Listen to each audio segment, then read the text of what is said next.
یہ ویڈیوز اپنے بچوں کو دکھائیں تاکہ ان کو ہمارے اسلام کے بارے میں معلومات حاصل ہوں۔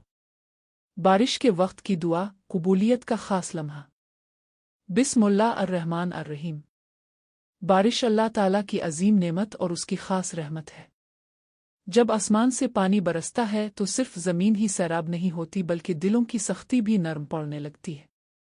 اسلام ہمیں سکھاتا ہے کہ بارش کے لمحات کو صرف موسم کا لطف لینے میں ضائع نہ کیا جائے بلکہ انہیں اللہ سے تعلق جوڑنے کا ذریعہ بنایا جائے، کیونکہ یہ وہ وقت ہے جب دعائیں قبولیت کے قریب ہوتی ہے۔ نبی کریم نے فرمایا کہ بارش کے وقت کی جانے والی دعا رد نہیں کی جاتی۔ یہ حدیث ہمیں واضح طور پر بتاتی ہے کہ بارش صرف قدرتی عمل نہیں بلکہ اللہ کی خاص توجہ کا وقت ہے۔ افسوس اس بات کا ہے کہ ہم اکثر ان لمحوں کو موبائل فون، ویڈیوز یا دنیاوی باتوں میں گزار دیتے ہیں اور دعا جیسی دولت کو بھول جاتے ہیں۔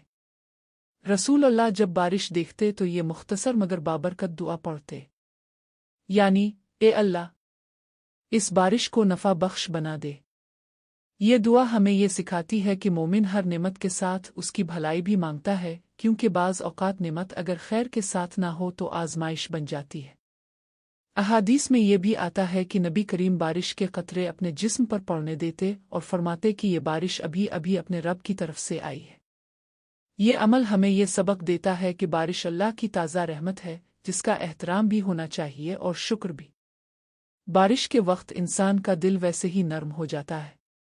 یہی وہ لمحے ہیں جب انسان کو اپنی ذات، اپنی غلطیوں، اپنی کوتاہیوں اور اپنے مستقبل کے بارے میں اللہ کے حضور گڑگڑا کر دعا کرنی چاہیے۔ اس وقت صرف اپنی نہیں بلکہ پوری امت مسلمہ، بیماروں، پریشان حال لوگوں، قرض داروں اور بے سہارا افراد کے لیے بھی دعا کرنی چاہیے۔